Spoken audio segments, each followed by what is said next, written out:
بعد ارتفاع مفاجئ في النتيجة والأداء، الأهلي بينجد القطن الكاميروني ويخليه يتكلم مصري، وبنفوز 2-0 عن طريق جونيور أجاي ومؤمن زكريا، وكمان بنتصدر مجموعتنا في دوري أبطال إفريقيا. دخل الأهلي ماتش القطن بخطة اللعب المعتادة وهي 4-2-3-1. في حراسة المرمى أوليفر إكرامي، 4 في خط الدفاع رامي ربيعة وسعد راموس في القلب، على يمينهم الجوكر أحمد فتحي، وعلى شمالهم علي معلول. 2 في وسط الملعب عمرو السولية والمسمار حسام عاشور، قدامهم 3 في القلب المدفعجي عبد الله السعيد، على يمينه الحراق مؤمن زكريا، وعلى شماله جونيور أجاي، تحت مهاجم وحيد سليماني كولوبالي. في البداية لازم نسأل نفسنا سؤال، وهو ليه الأهلي ظهر بالأداء والشكل ده في ماتش القطن، مع إننا كنا بنقابل فرق أضعف من كده بمراحل في الفترة الأخيرة في الدوري وما كناش بنقدم ربع المستوى ده؟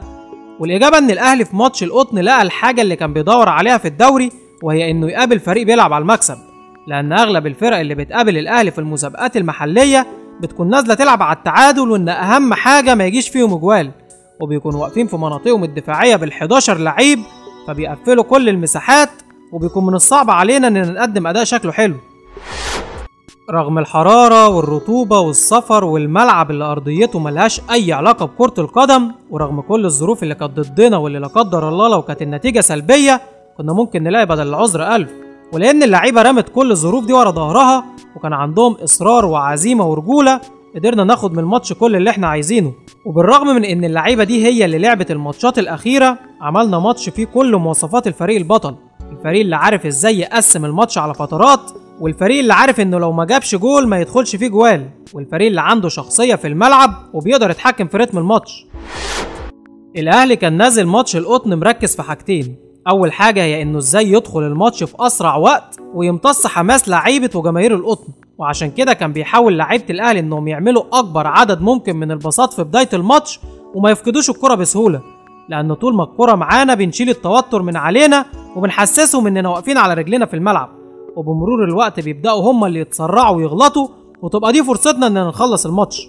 تاني حاجة كان مركز فيها الأهلي هي الضغط الجماعي المنظم اللي من قدام، لأن لما تضغط على فريق زي القطن هو أصلا كورته قليلة وعلى أرضية ملعب زي دي، هيكون من الصعب عليهم انهم يخرجوا بالكرة من نص ملعبهم، وهنقدر نفصل خطوطهم عن بعضها. أما طريقة لعب القطن كانت بتعتمد على حاجتين، أول حاجة هي المهارات الفردية الموجودة عند بعض اللعيبة عندهم، وعشان كده شفنا أكتر من لاعب بيحاول إنه يرقص ويعدي، ولأن الكترة تغلب المهارة فكان اللي بيعدي من واحد ما بيقدرش يعدي من التاني. تاني حاجة كان بيعتمد عليها فريق القطن هي الاختراقات من الأطراف والعرضيات عشان يستغلوا فرق الطول اللي بيننا وبينهم، والحقيقة إن كابتن حسام البدري قفل لهم الأطراف ضبة ومفتاح، وكان مدي دايما تعليمات إن الباكات تفضل مؤخرة وما تزيدش، مع رجوع الجناحين اليمين والشمال للتغطية عليهم ومساعدتهم، فكان بيضطر لعيبة القطن إنهم يدخلوا لقلب الملعب، واللي برضه كان فيه زحمة وكثافة عددية من لعيبة الأهلي، فكانت يا بتتقطع منهم الكورة يا بيضطروا يلعبوها أي حاجة. مع أول تغيير عملناه في بداية الشوط الثاني ظهر إحنا محتاجين إيه في الوقت الباقي من الماتش. كابتن حسام البدري لما عبد الله السعيد اتصاب قرر إنه ينزل كريم ندفد مش صالح جمعة، تغيير نفهم منه إننا مش عايزين نهاجم، لكن محتاجين لاعب عنده سرعات وقدرات بدنية وإنه يقدر يقوم بالواجبات الدفاعية، ونزلنا حسام غالي مكان مؤمن زكريا عشان نقدر نمسك كورة وناخد الاستحواذ ونهدي رتم الماتش. يعني في النهاية نقدر نقول إن الأهلي نجح في كل تفصيلة كان بيخطط لها. إصابة كنت متوقعها لعبد الله السعيد بعد كمية الماتشات اللي لعبها سواء مع الأهلي أو مع المنتخب، وبعد كمية المجهود اللي عمله من أول الموسم. يعني أنت يا عم عبد الله بقالك أكتر من ماتش بتقدم مستويات قليلة، ويوم ما ترجع لمستواك وتبقى من أحسن لعيبة في الماتش تتصاب. على العموم ربنا يقومك بالسلامة، ومستنيين عبد الله اللي ياما فرح الأهلاوية وجماهير مصر كلها. من وجهة نظري إن أسوأ حاجة حصلت في ماتش القطن هي الفرص اللي ضيعناها واللي ما حسناش بقيمتها لأنها ما أثرتش على النتيجة. لازم الجهاز الفني واللعيبة يكون عندهم طمع إنهم يسجلوا أكبر عدد ممكن من الأجوال، يعني لو جبنا الأول نلعب إننا نجيب التاني، ولو جبنا التاني نلعب على التالت، لأن في ماتشات كتير مش هيجيلنا كمية الفرص اللي جات لنا في ماتش القطن، وإن في بطولات بتتحسم من ربع فرصة ومش شرط تكون انفرادات. غابت العرضيات ورغم كده قدرنا نفوز بجولين وكنا نقدر نجيب قدهم تاني، وده معناه إن لازم يكون في تنويع في اللعب وما نعتمدش على لعبة معينة أو لاعب واحد. في ماتش القطن استغنينا عن زيادة الأطراف وما شفناش عرضيات كتير، لكن كنا بنخترق من العمق عن طريق الكرات اللي بين قلبين الدفاع أو بين الباكات وقلب الدفاع، واللي ساعدنا على الاختراق من العمق ان دفاع القطن تحس انه شفاف وما كانش موجود في الماتش اصلا. الاهلي قابل خط دفاع ما يعرفش اي حاجه عن الدفاع غير اسمه، لا بيعرفوا يمسكوا ولا بيضغطوا ولا بيتمركزوا صح ولا حتى عارفين يلعبوا على الاوفسايد.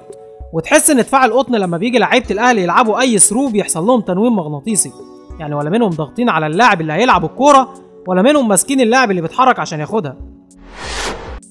ماتش القطن هو اكبر اثبات للاهلي ان الاستحواذ مش كل حاجه في الكوره، يعني ممكن تبقى ماسك كوره طول الماتش لكن ما بتعملش اي خطوره وما بتوصلش للجول.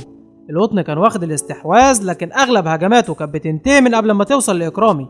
اما الاهلي كان بيلعب على المرتدات زي ما الكتاب قال بالظبط، مرتدات سريعه وباقل عدد من الباصات اللي بطول الملعب مش بعرضه، فكنا بنوصل للجول بسهوله ومن اقصر الطرق.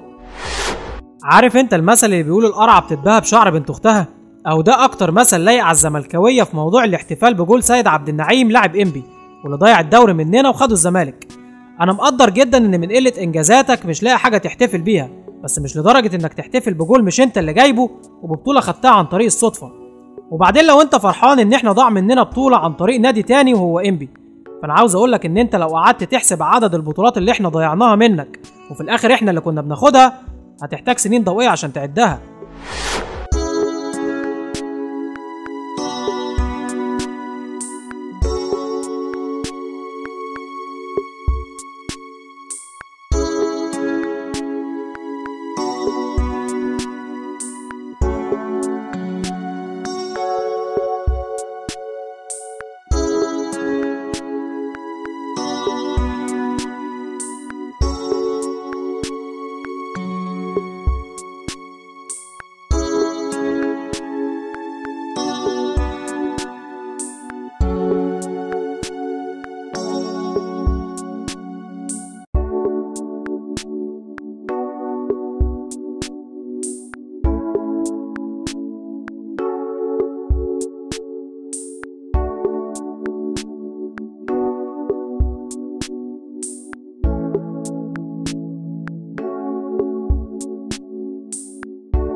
لو عجبتك الحلقة ما تنساش تعمل لايك للفيديو، سبسكرايب للقناة، شير في الخير. ولو عندك اي تعليق او كوميك سيبه على هاشتاج الكرة مع زدان وهينزل معانا الحلقة الجاية. اشوفكم على خير.